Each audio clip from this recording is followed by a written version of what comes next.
still ain't getting off. Was it cannibalism? Oh, yeah. Some kind of drug-induced psychosis? Or just someone completely out of their mind? How do you even begin to explain something like that? Could it be zombies are real? The officer pulled his weapon and fired warning shots, shouting for the man to raise his hands. But the so-called zombie didn't react. He just kept eating. More shots followed, but the man didn't even flinch. He stayed locked in, completely consumed by what he was doing. It wasn't until the fourth shot that the officer finally managed to bring him down.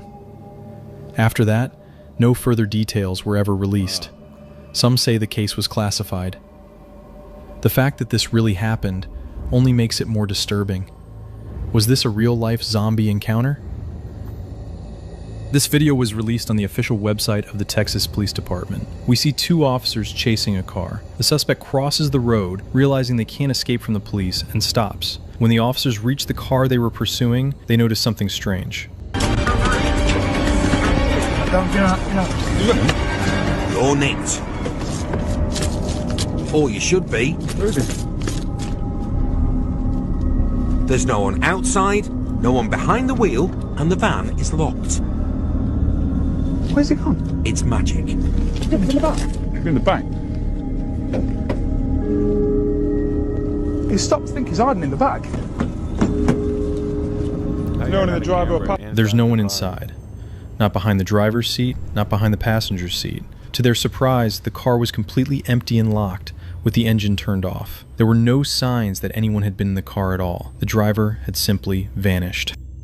On December 25th, 2020, a 63-year-old man named Anthony Quinn Warner drove his RV to Nashville, Tennessee's 2nd Avenue and woke up nearby residents with the sound of a robotic digital female voice coming from his RV, warning everyone around the vehicle to evacuate the area.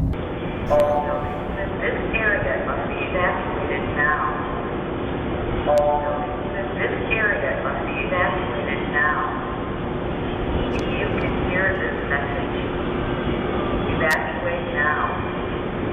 If you can hear this message. Soon, the female voice repeatedly mentioned that the RV was going to detonate, and a little after 6 a.m., the voice became more and more insistent, announcing that the vehicle would detonate in 15 minutes.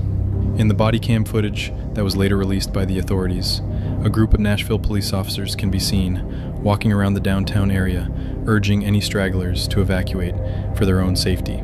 You're not in trouble, but there is something serious happening down the road. Go for 11. Okay? Do you mind going down to 2nd and Where do they need to go when they are evacuated?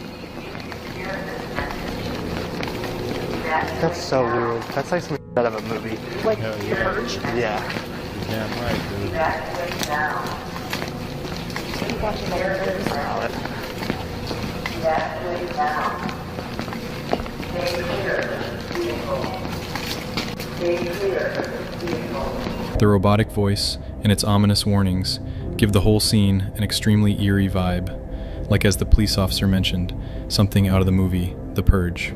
Strangely, the RV also broadcasted snippets of the 1964 hit song Downtown by Petula Clark, which is a song about how, if you're ever feeling sad or lonely, you should go downtown and you'll feel better in the hustle and bustle of the city.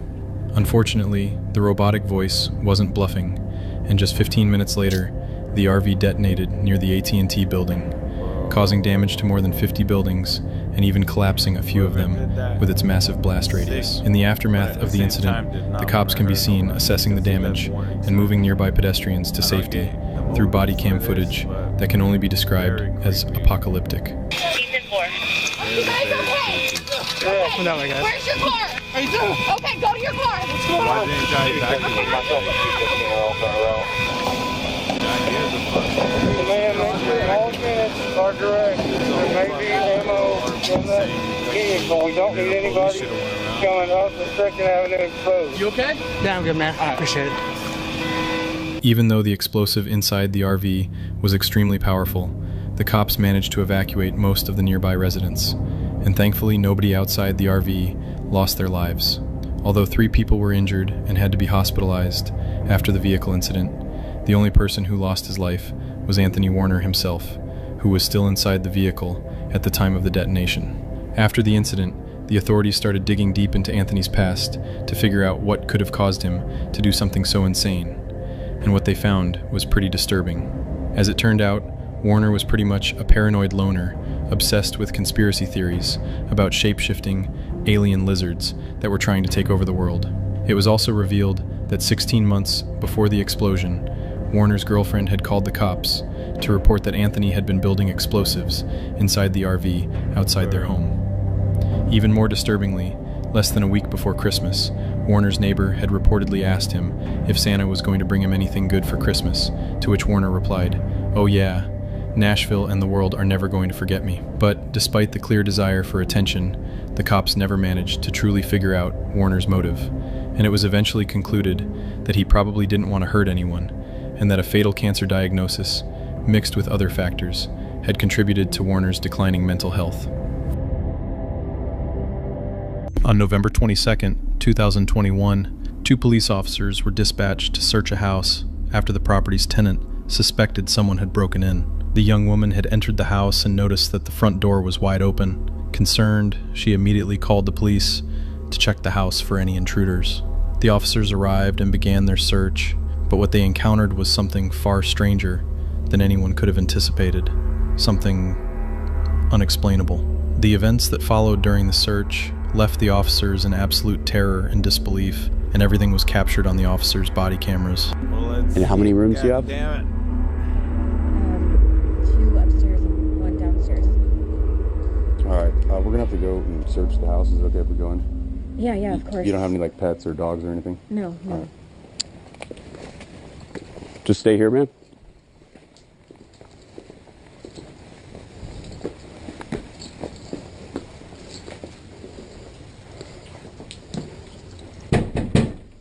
Police, if anyone's here, make yourself known.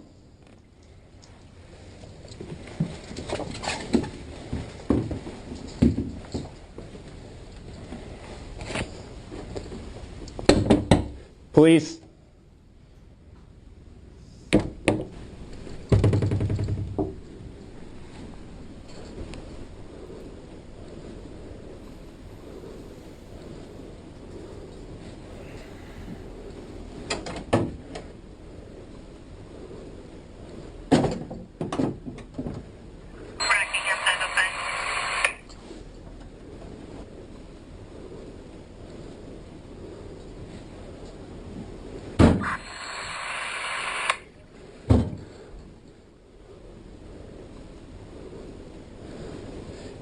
Anyone inside?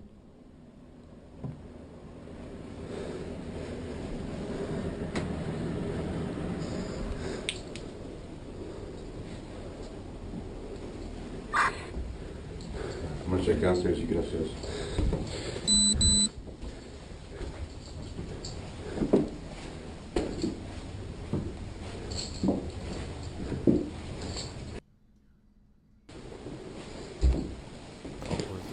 Police! Anyone inside, make yourself known. Nope.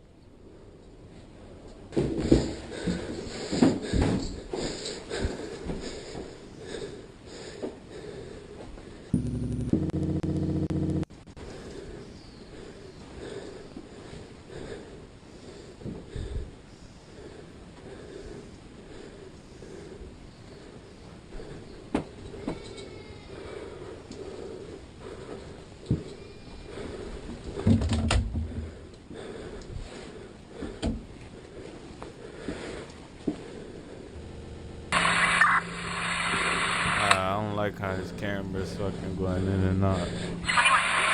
Then the doors just keep opening. I would have got the fuck out of there, dude.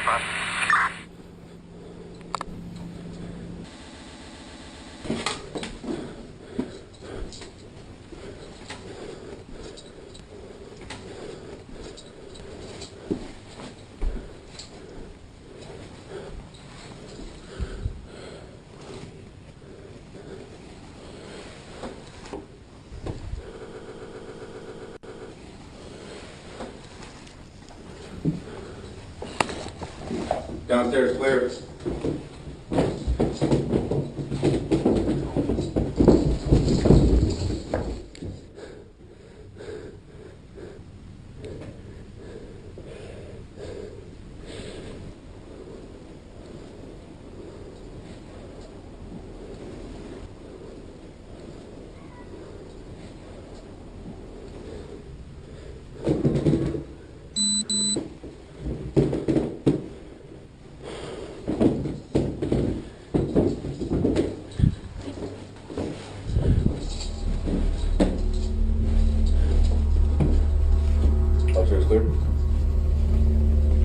Yeah. We're good. All the closets in the house appeared to be empty, and the house itself looked half abandoned, even though people were supposed to be living there. According to the official report, the woman had been renting the property from a company for about a month. Now, before you ask, here's why the police didn't turn on any lights in the house. When entering an unfamiliar home, finding the light switches can take time, and in situations like this, time can mean the difference between life and death. The officers need to stay alert and ready for any threat. That means their attention is focused solely on the potential danger ahead. But then, the truly strange thing started happening. Doors inside the house began opening on their own. Right as the officers approached them, their breathing grew heavier. The tension in the air was undeniable. And then, footsteps. Loud, distinct footsteps coming from right behind them. But when they turned around, no one was there. No intruder, no signs of anyone else in the house. Nothing. So how do you explain something like this? How can you witness something so real and not believe in the paranormal? This video, like so many others, remains a complete mystery to this day.